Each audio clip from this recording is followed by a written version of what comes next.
Hi, my name's Steve and welcome to the Seaside Allotment channel, and today I just wanted to show you the early crops that I've got planted in the polytunnel. Some of those I planted last week, some of them I planted today, some of them I planted yesterday, so they're all fairly recent. And then I'll show you also some of the things like the early strawberries which are up in the roof there, and the early potatoes and a few other bits and pieces that are going on. I don't generally like to do too much early. I find that you don't get much of an advantage in terms of crop, but I do like to do a few things, and really I'm looking for something like at least 4 to 6 weeks extra harvest over and above what I could do by planting out normally. So let's have a look round. So I'll just show you the basic layout of how I have the polytunnel organised. I've got two soil beds, one down this side, one down this side. This one will be tomatoes and peppers, this one will be peppers, but at the moment this is early cauliflowers and spinach, and that one is early calabrese and lettuce and radish. This one is early lettuces and late brassicas. I've got a little shelf down there where I do some seed starting, and then I've got lots of these containers of carrots that were planted in October. They're all doing pretty well. Maybe too many containers of carrots, given what I could also be growing. Then in the corners I've got cucumbers. Corners are fantastic for cucumbers, I think. Really brilliant because there's no drafts, especially with these little tents that I make. And I think that's the key to the approach that I take, is I like to use these little tents, and I'll show you those in a minute. And then behind this tent I've got potatoes, more carrots and strawberries in the roof. So let's look at the details. So the first bed is my lettuce bed, and these are all January sown, February, late February planted, and there's lettuces and radishes looking pretty good. Brassicas, not very interesting. Spinach and cauliflowers. Cauliflowers love it under here, as do the calabrese. They're all doing really nicely. These are the potato successions. These are almost ready. I'm not actually going to harvest them for about 3 weeks though, because I've still got plenty from last year, new potatoes that we did in August. These are the carrots, not looking too bad. Getting a little bit of downy mildew on these. I'll have to look at what I can do about that. Probably put them outside now. These are my early celery. I don't need a huge amount of celery. We harvest it as a cut and come again crop. We've got a little batch at this end, another one at the other end, and we'll have some more outside. This is my grow bench. Most of what I'm growing is at home. I've just brought these little brassicas, red cabbages looking beautiful, sprouts really nice, and plenty of onions. These are the early strawberries. Loads of flowers on these now. Really happy with these. These are second years, and so good. Looking forward to a good harvest off these. So this is what a tent looks like when it's all closed up.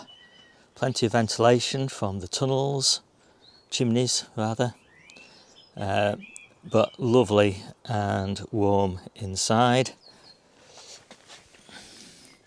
Tied in with string at the bottom to prevent drafts. So basically there's 0 drafts in these, and there's a good overlap as well. You can see good overlap, so no drafts basically. Bubble wrap keeps them nice and warm. So let's have a look inside. It's hard to get the camera in, but basically these have doubled in size in a week, and yeah, look at that growing tip coming up. They're doing really nicely. And these are the Cobra French beans. I was a bit worried about these when I planted them, but they're doing great. Runner beans, basically exactly the same story, twice the size, climbing really nicely. Again, very pleased with those. Cucumbers, these are Ladiva, and there's actually a Trumpicino here which I'm saving for later. This will just share the same tent for a while. These will just climb up these strings. One will go up here and then along this bar here, obviously with little hangers. One will go up that string and across the roof there. 2 more cucumbers in the other corner, same story, going to climb up these strings, and I just clip them onto the strings when they're ready. There's another tent. Let's take a look inside this one. So that's a courgette, planted a couple of days ago, and I think it's grown about a third in that time. And they really love it in these tents. I've got another courgette outside. I'll show you that by comparison. That was only planted this morning, but it was the same plant, the same size 2 days ago. And then I've got the centre cut squash. And although there's 6 plants in there, I only want 2, so I'm basically just going to see which ones grow the strongest. I had a bit better germination than I was expecting from those. Never grown those before, but they are like a trumpetino, but they're a little bit smaller, a little bit more prolific. They're like a next generation, basically. And we're going to grow those mostly instead of courgettes, so we'll see how they go. So that's it for the inside. I'll get it closed up. Just to mention, I only water with warm water in here at the moment. So yeah, let's get it closed up. This little Bluetooth thermometer. I've just got it on one of the strings. I'm just going to drop it inside the tent just to keep an eye on the temperature in there. So there's the courgette that I planted today, looking a bit worse for wear, but hopefully it'll pick up okay. And this low tunnel has got the beans in it, and it's also got one of those little Bluetooth thermometers, so I'll just show you what the temperature has looked like in there over the last few days. And as you can see, it's a double layer, so there's the hoop tunnel and then the fleece. I'll take the fleece off and we'll have a look. So there's the French beans, and they're all looking great. Not quite as far on as the ones in the polytunnel, but really good. Very happy with those. There's the thermometer, and I do vent it during the day, leave the fleece on, put these little vents on. Hopefully next week I can take this fleece off, but we'll see how it goes with the temperatures. And then finally the early baking potatoes, and these are a mix of Vivaldi and Charlotte, and they're growing really nicely. I'm very pleased with those. And there's no protection on those now because there's no frost at night, so they're just on this vent setting during the day, and the cold frame's closed up at night. That's it for the tender crops. I've just got to show you this beetroot, how nice that's looking. Very pleased with that. That's just a little cold frame. So lots of people ask me whether the polytunnel is heated. It's not. There's no heating here other than the sunlight.